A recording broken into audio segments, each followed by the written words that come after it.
Okay, I'm going to do a song and then I'm going to do a few stories. Okay. This is called Wait for the End of Time. I know that none of you have ever had this experience before, so just bear with me.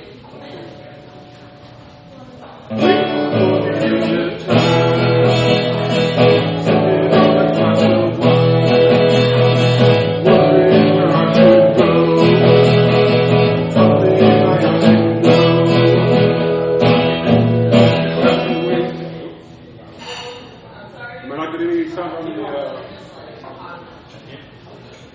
Okay. All right, let me start over. Wait for the end of time.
Sitting on a glass of wine.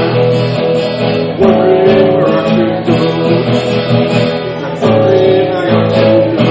Have to wait until it's over. Have to figure out where to go.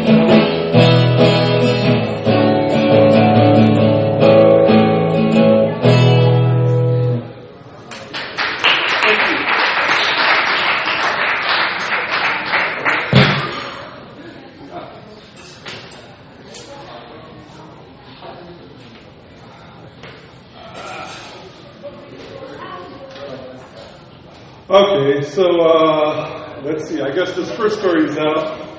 Okay, now how many people out there used to be children? All right, yeah, I knew there would be at least a few of you guys. Okay, well, I used to be a kid too, and when I was a kid, firecrackers were legal, and you could have a lot of fun with firecrackers. And I used to like to watch those old war movies where they'd be shooting the bombs into the air and they'd be blowing airplanes out of the air. And I said, well, how can I do something like that? So what I used to do is I used to get sleek shots. And then I'd light the firecrackers with a candle. And if you timed it just right, the firecracker would fly up to where Okay, to where the flies were, they'd blow up and they'd take all the a bunch of flies out. And that was just a lot of fun.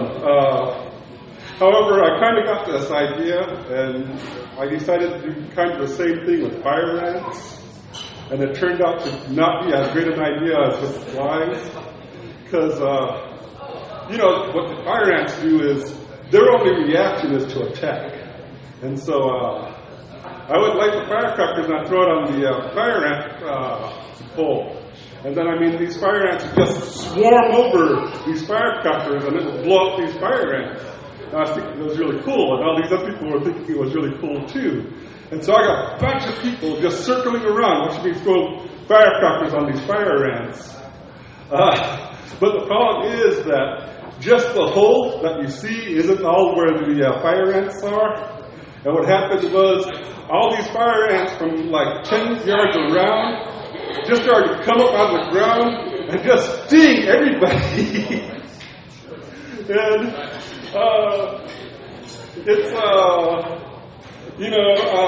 firecrackers can be a lot of fun, but I guess you got to use a lot of common sense with that. And what can I say? When I was a kid, I didn't have it. Okay, wait a second. Almost shot. No, can't use that one. Let's see. Okay. Another story when I was a kid. One time, I got a friend of mine. This is the story of my first traffic ticket. I had a friend of mine on my handlebars, and I was at the top of this hill, and these other two friends of mine, they wanted to get a ride down the hill too. So I got one guy on the front holding onto the front guy's knees, the guy on the handlebar's knees, and the other guy was on the back with his feet on the bolts, holding onto my shoulders. So I said, you know what, if we can make the signal, you know, I'll take you all the way down to the swap meet. But I said, if we hit a red light, I said, you guys got to walk from there. Well, I'm jamming as fast as I can go, trying to make that green light. Well, it turns out I just can't do it. So when I slam on the brakes, the guy behind me, he's holding on my shoulders. The guy on the handlebars, he's holding on the handlebars. The guy in front, he doesn't got anything to hold on to, so he goes right off, right into the street, right up to the front of the cops. And hey, what did I say? That was my first traffic ticket.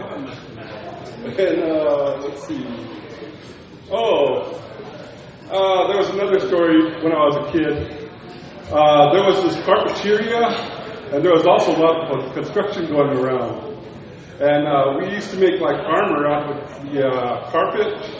And there was like these hills that went like that.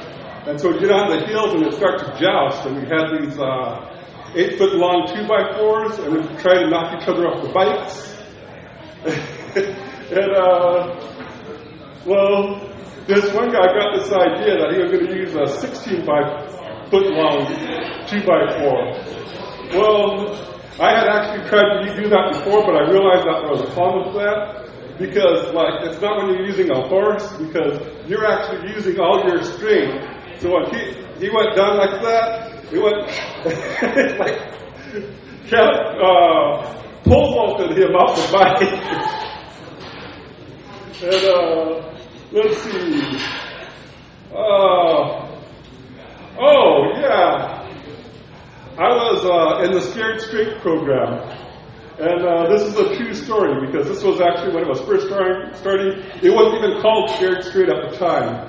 And they had to, like, work the bugs out, because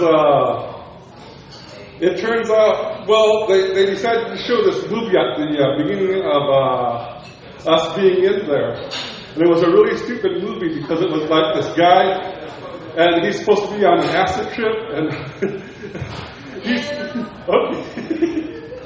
All right. Okay. You have 1 minute. All right. I got one more story. Okay. So when I was in the Army,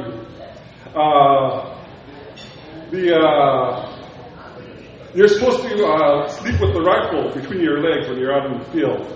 Well, I thought I'm going to be a genius, and so I'm just going to sleep on top of it. Well, this turned out to be a bad idea because my drill sergeant actually stole my rifle, and they actually stole a bunch of guys' rifles.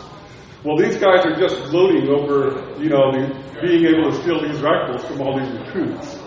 Well, as they're celebrating and stuff over where the drill instructors were, I jumped down into the ravine and I went around and I came up to where they had stored the rifles, and I got my rifle and I got a bunch of other guys' rifles, and I got back in the ravine and I went back around.